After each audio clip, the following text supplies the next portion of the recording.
playing in 3/4 time can be a little elusive for a jazz musician just starting out.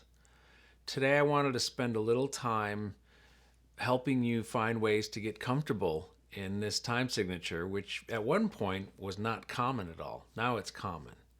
So let's dig in to some ways that you can internalize 3/4 time and get more comfortable with it. Hey, real quick before we get back to the video, I've got 2 free resources I'd love for you to check out.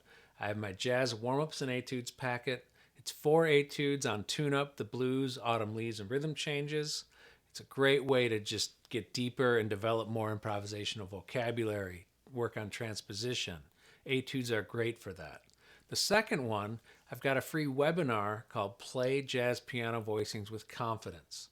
It's just what it says. In the description below, there's links to both, and would love to see you in there. Before diving into the jazz part of it, I think it's good to start with the more traditional or classical waltz feel. It's really all just quarter notes, and we've all heard it. It's the old waltz dance feel. And it's just 1, 2, 3, 1, 2, 3, 1, 2, 3, 1, 2, 3, 1, 2, 3, 1, 2, 3, 1, 2, 3. We've all heard that. And if you haven't, now you have. Right? That's traditional waltz feel. So what do we do to make it more into our music? Well, it becomes all about the offbeats, syncopation, and just mixing up rhythms. For today, we're going to focus mostly on getting the offbeats comfortable in combination with some downbeats. So for today, we're going to focus on 3 rhythms. The first one, rhythm 1, I think is maybe going to be the most beneficial in getting you comfortable with feeling this 3/4 time in a jazz context. And then the other 2 are just variations. Again, these aren't the only rhythms you can play, but if you're trying to get comfortable, I think these are a good place to start. So on the left side here, I've got the traditional waltz. 1, 2, 3, 1, 2, 3, 1, 2, 3, 1, 2, 3. So rhythm 1, and again, a great place to start, is we're just going to turn that first quarter note into an 8th note offbeat.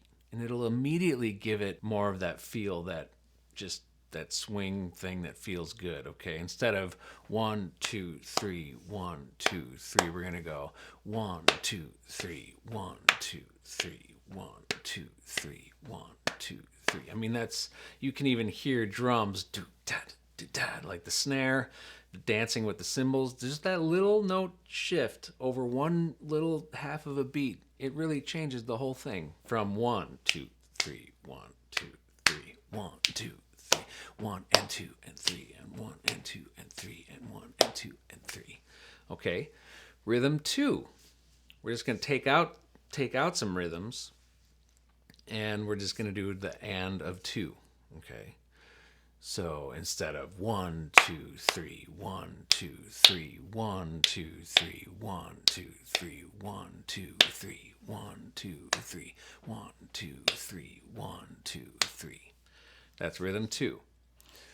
Rhythm 3, it's just reversing. We're going to start on a downbeat and then do an offbeat. It's almost like a 3/4 Charleston, I guess.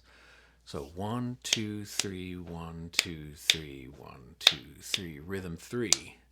1, 2, 3, 1, 2, 3, 1, 2, 3, 1, 2, 3, 1, 2, 3.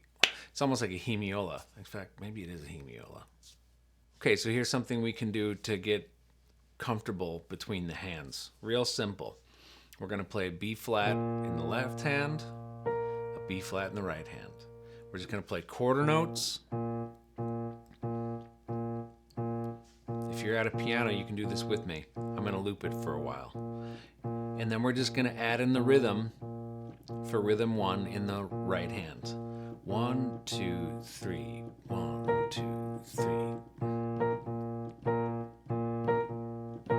Maybe try to make it short, and I'll show you why in a minute. Instead of, it's more,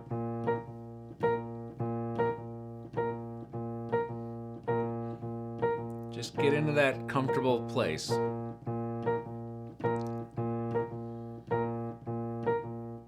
Okay, that's rhythm 1. Let's do the same thing with rhythm 2 now. Remember, rhythm 2 is 1, 2, and 3. 1, 2, and 3. 1, 2, and 3. And playing the quarter notes in the left hand just gets you used to seeing where the note falls in the subdivision. 1, 2, 3. Here we go. 1, 2, 3. 1, 2, 3. 1, 2, 3. 1, 2, 3. 1, 2, 3. 1, 2, 3. 1, 2, 3. 1, 2, 3. 1, 2, 3. Okay, that's rhythm 2. Rhythm 3 now.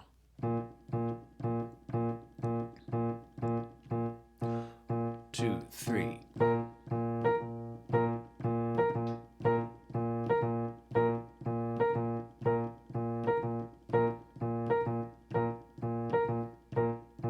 So let's put these into practice.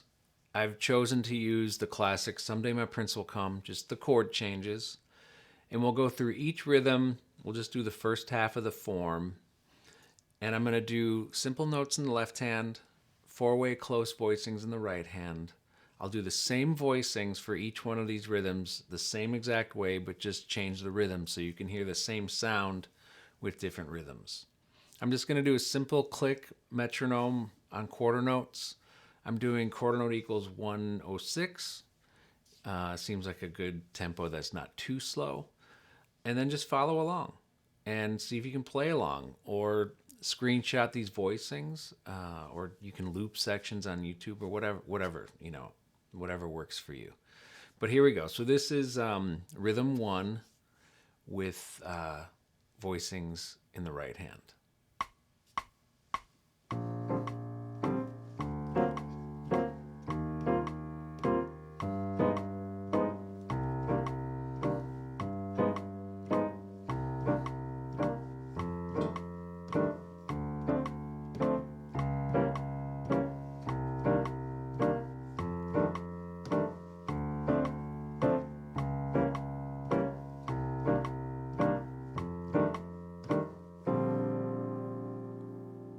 Okay, let's check out rhythm 2. This is the offbeat on the and of 2.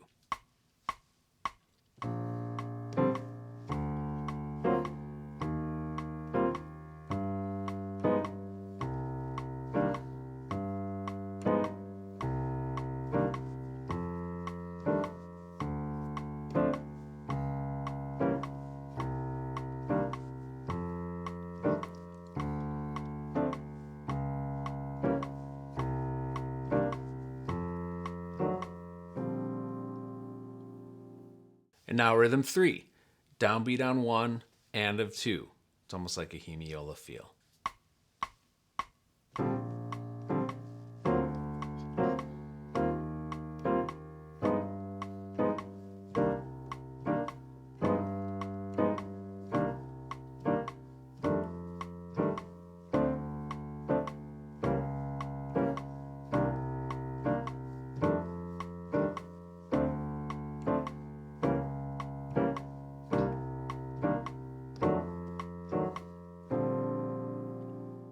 Now then the goal could be to mix all 3 rhythms up once you get comfortable. This doesn't have to be rocket science. You don't have to really, you don't have to get too deeply worried about, am I covering all the rhythms? Just experiment. The real underlying theme here is offbeats and downbeats. It's a combination of offbeats and downbeats. So I'm gonna go through the same thing, maybe I'll add some drums on the playback here. And I'm just going to use the right hand voicings I've been doing, and I'm just going to mix up rhythms 1, 2, and 3. And maybe as I play through it, I'll point out which rhythms I'm playing.